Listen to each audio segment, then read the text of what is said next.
Hi guys, कैसे हो तुम सब। आई होप सब अच्छे ही होंगे। तो आज मैं जो एक्सप्लेन करने जा रही हूँ वो एक चाइनीज़ मूवी है, कोई ड्रामा नहीं है।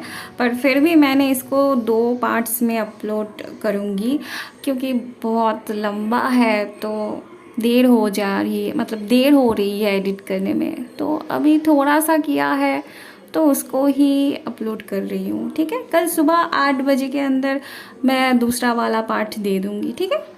हम हमारे लाइफ को तो कंट्रोल नहीं कर सकते क्योंकि वो भगवान जी का काम है, वही हमारे लाइफ को कंट्रोल करते हैं। पर क्या होगा जब हमारी बॉडी भी हमारे कंट्रोल में ना रहे। सुनने में अजीब लग रहा होगा ना, पर ऐसा ही कुछ हमें आज की कहानी में दिखने को मिलेगा, जहाँ पे हमारे हीरो हीरोइन का ब्रेन एक दूसरे से कनेक्ट होके एक हो जाता है और दोनों ही अगर चाहे तो एक दूसरे को कंट्रोल भी कर सकते हैं और इससे दोनों की जिंदगी ही बहुत ज्यादा कॉम्प्लिकेटेड हो पड़ती है। सोचो, अगर जिस टाइम पे तुम्हें जो चीज नहीं करना चाहिए दूसरा इंसान तुमसे अगर वही चीज करवाए तो बहुत मुश्किल हो पड़ेगी ना तुम्हारे लिए। हमारे हीरो हीरोइन के साथ भी ऐसा ही होता है।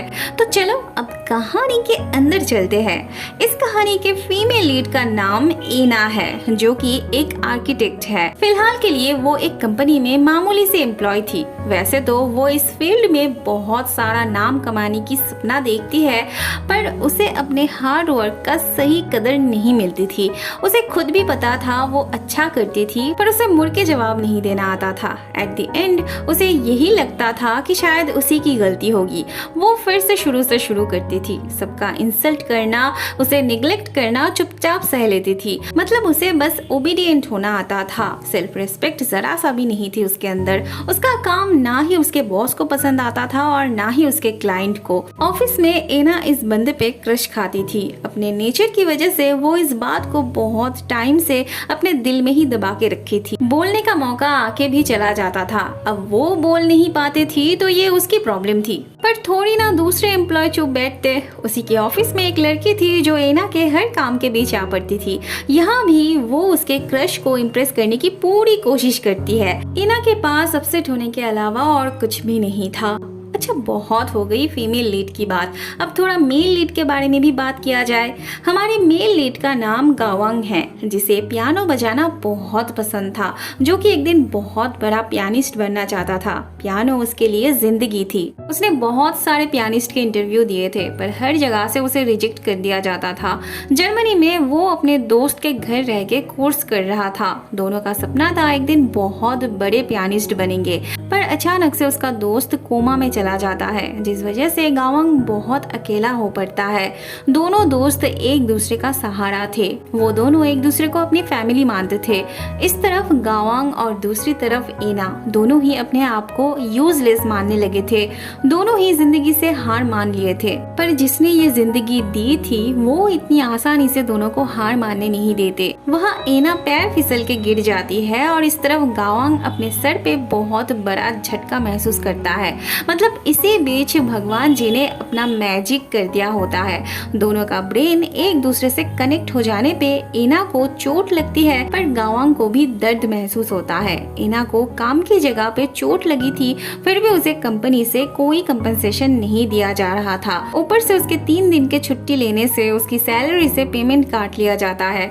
इसके बाद भला किसका दिमाग ठीक रहता। एना ऐसी करने लगती है और उधर जर्मन में बैठा हुआ गावांग अपने अंदर बेचैनी महसूस करने लगता है। बात तो और भी ज्यादा कॉम्प्लिकेटेड हो पड़ता है जब दोनों को एक दूसरे की आवाज सुनाई देती है। पहले तो दोनों को कुछ समझ में नहीं आ रहा था, फिर दोनों को ही लग रहा था उन्हें हेलुसिनेशन हो रही है। बाद में उन्हें ये कोई भूतिया केस लग रहा होता है। थोड़ी देर बाद उन्हें एहसास होता है कि ये उनके दिमाग का प्रॉब्लम है। तो दोनों ही एक दूसरे को उनके दिमाग से चले जाने के लिए कहते हैं। गावांग के पैर पे हैमर गिरने पे एना को भी चोट लग जाती है। एना आइसक्रीम खाती है तो गावांग के पेट में दर्द शुरू हो जाती है। अगर ऐसा ही चलता रहता तो एना बहुत जल्दी पागल हो जाती। इसीलिए वो अगले दिन ही साइकोलॉजिस्ट के पास जाती है। वो उसे सब कुछ अच्छे से समझा देते हैं। इस बीमारी का एक ही इलाज था, क्योंकि एना के सर पे चोट लगने की वजह से ये सब शुरू हुआ था।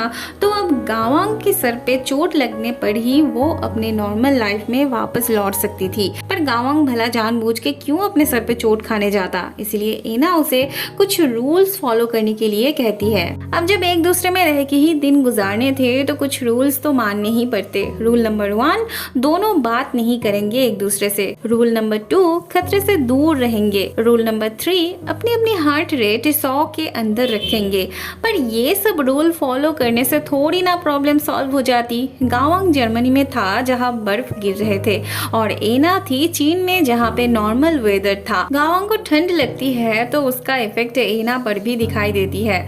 बॉस को लग रहा था कि उसे बुखार है। एना चाहे कितना भी क्यों ना समझा लेती अपने बॉस को, पर उसके सिम्टोम तो बुखार वाला ही दिख रहा था। अगले सीन में एना को प्रेजेंटेशन दिखाना था और वहाँ गावंग को भी अभी टाइम मिला था नहाने की। उसकी वजह से एना भी बार बार ऐसी करने लगती है। वो उसे धीरे से नहाने से मना करती है, पर गावंग को क्या था, वो तो बिंदास गाना गाते गाते नहा रहा था। एना को देख के ऑफिस वाले इरिटेट होने लगे थे, कुछ हंस भी रहे थे। बाद में एना गावंग पे चिल्लाने लगती है। उसे उस पे बहुत ज्यादा गुस्सा आ रहा था। पास ही के एक गाड़ी में एक बच्चा बैठा हुआ था। वो कुछ उल्टा सीधा ना सोचे इसीलिए एना फोन पे बात करने की एक्टिंग करने लगती है, पर ऐसा कब तक कर पाती वो। बातों ही बातों में एना गावंग को जब उसकी बॉडी से निकल जाने के लिए कहती है तब वो बच्चा डर के मारे वहाँ से भाग जाता है। अब तो दोनों के बीच जंग शुरू हो जाती है। कौन किसे कितना ज्यादा परेशान कर सकता है, उसकी जंग।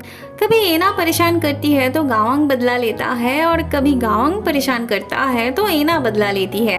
गावंग को तीखा बहुत पसंद थे, पर एना थोड़ा सा भी तीखा नहीं खा सकती थी, इसीलिए गावंग और भी ज्यादा तीखा खाता था। एना की हालत वो खराब करके छोड़ता था। एना जब रात में सोने जाती थी तब गावंग के वहाँ दोपहर का वक्त होता था तो वो कॉफी पीता था, जिससे एना को नींद नहीं आती थी। सेम चीज गावंग के वक्त भी एना करती थी। गावंग अगर रोकने की कोशिश करने जाता तो एना उसे ऐसे सबक सिखाती थी।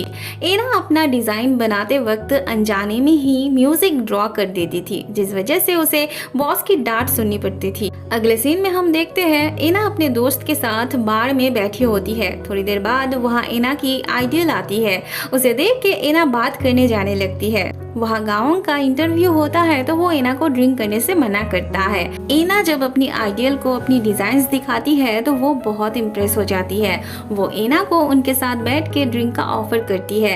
एना शुरू में तो गावंग के बारे में सोच के मना कर देती है, पर आखिर तक वो अपने आप को रोक नहीं पाती, जिस वजह से गावंग को नशा चढ़ जाता है और अपनी आंखों के सामने सब कुछ धुंधला सा नजर आता है। ऊपर से उल्टी भी आने लगती है। बाद में गावंग की आंखों में बदले की आग जल उठती है। अगले दिन ऑफिस में एना की क्रश उससे बहुत अच्छे से बात कर रहा था। यही मौका था गावंग की बदला लेने का। वो यहाँ पे किसी को पटकने की जैसा करता है और वहाँ एना अपने क्रश को पटक देती है। सोचो एना के लिए ये कितनी गंदी वाली सिचुएशन होगी और गावंग के लिए उतनी ही खुशी की। जिसको एना इतने टाइम से पसंद करती थी, आज उसे ही उसने पटक दिया था। बेचारी रो रही होती है। वहाँ गावंग की आंखों से भी आंसू निकल आते हैं। एना अपनी दुख भरी कहानी सुनाने लगती है तो गावंग उसे समझाता है। वो एना से कहता है जब तक वो अपने आप से प्यार नहीं करेगी तब तक कोई उसकी कदर नहीं करेगा। बहुत हो गई थी दुश्मनी निभाना, अब दोस्ती की तरफ हाथ बढ़ाने की बारी थी। ऑफिस पार्टी में ये लड़की पियानो बजा के सबको इम्प्रेस कर रही थी, खास करके एना की क्रश को। एना बहुत लो फील कर रही थी। उस तरफ हमारे पियानिस्ट के दिल में एना के लिए थोड़ा सा दया भाव उत्पन्न होता है। उसे सबके सामने एना को स्टार बनाना था। एना बहुत घबराने लगती है। वो उसे बार बार रुकने के लिए कहती है, पर गावंग तो आज उसे स्टार बना के रहता। बाकी सब भी उसकी हरकत से हैरान होने लगे थे। किसी को भी समझ नहीं आ रहा था कि आखिर वो करना क्या चाहती है। पर एना को इतने अच्छे से पियानो बजाते देख सबके होश उड़ जाते हैं, खास करके उसके क्रश का। सभी उसके लिए तालियां बजाने लगते हैं। घर आके एना गावंग से थैंक यू कहती है। आज वो बहुत खुश थी। दोनों में काफी सारी बातें होती है। एना पहली बार गावंग से उसका नाम पूछती है। वो गावंग को पियानो बजाने के लिए बार बार रिक्वेस्ट करती है। गावंग भी उसके रिक्वेस्ट को इग्नोर नहीं कर पाता। वो पियानो बजाता है और एना उसे अपनी दिल की धड़कनें सुनाने लगती है। धीरे धीरे दिमाग से अब दिल जुड़ने लगे थे। गावंग एना के हिसाब से भी टाइम सेट करता है। जब तक एना सोती है तब तक वो उसे डिस्टर्ब नहीं करता।